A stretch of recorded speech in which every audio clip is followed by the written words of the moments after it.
we'll do now is, and try to be aware, if for nothing else, read the business section once in a while. See what people are saying about housing, about the economy. Listen to Bloomberg once in a while. It's not as exciting as some of the other stuff on the radio, but listen to some financial reports and just get an idea for what people are saying about what they think the economy is going to do for the next couple of months, couple of years. Because again, you need to give that information to your clients, and it makes you sound like a more knowledgeable person. Not really that you are, but it sounds like that.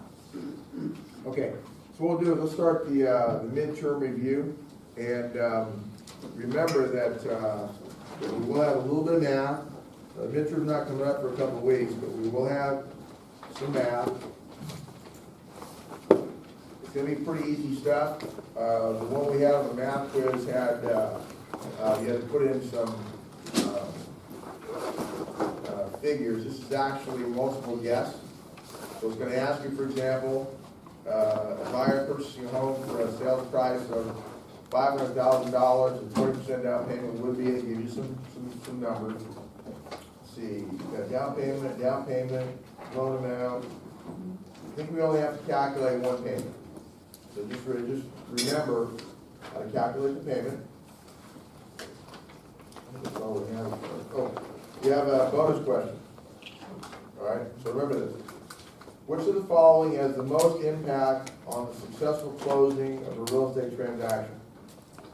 The escrow, the appraisal, the loan, or the title? So what you get? Which of the following has the most impact on the successful closing of a real estate transaction? Escrow, appraisal, the loan, or title? Escrow. Loan? What class are we in? Appraisal. We're undergraduate class. Huh? The loan and everything. There you go. They're all correct. Think about which class you're in. Okay? Yeah, not an escrow class, not an appraisal class, not a title class. So that should be pretty easy. So a little bit of math, okay, but one payment, the rest are, I think, very easy. So make sure you bring your calculator. All right, so we'll quickly go over some chapters. We'll do about 3 or 4 of them tonight, and we'll go the rest of them next week as we finish the midterm review. And remember, too, that the internet assignment is due next week. So some of you already turned it in. Make sure everybody's got the sheet, and make sure that you get it in me next week, okay? All right, so chapter 1, if you remember, way back in the beginning, was the scope of mortgage loan brokering. We talked about the fact that there's a high demand for mortgage loan professionals in our business. Must be dedicated to hard work and be able to handle stress well.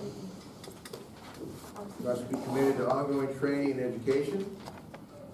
Must be a good communicator and strong people person. Okay, if you like moving paper from one side of the desk to the other, this is probably not the business stream. Very competitive, but potential for very high income. Okay? So why would you do something unless you want to be a teacher that you're not going to make a lot of money on? I was talking to somebody about that today. I think they upped my pay, which makes no sense. Not only teach this class every other semester, I do it for fun. My dad was, my mom and dad owned an escrow company for 40-some-odd years. My dad quit high school in the 11th grade to go to the Navy in 1941. So he never got a high school degree, right? But he got a teaching credential from Santa Ana City College to teach escrow when I was 15 years old, and I still got the letter. So when Monty asked me if I wanted to teach a class on real estate finance, I thought that would be kind of fun. So, but I was telling somebody the other day that they should probably, if I was full-time, I would be making like $120,000 a year. Okay. So I, of course, can't understand why they can't take and pay K through 12 teachers $100,000 a year. I think that would go a long way towards helping educators and education, stuff like that. Most of the people I talk to at the college are going to seem to think that's a really good idea. But I do. I'll tell you a quick story. First semester I ever taught, it's been 12 years ago, something like that, a long time ago. So I got my little money, you know, wherever it was, and then, after I finished the class, I got a check for $685 that came like a month later. And I said, well, that's weird. Well, I got paid my last check, this doesn't make any sense to me. So I called the school and I said, hey, I just got a check for $685, what's that for? And they go, well, that's the overage in the part-time instructor's program.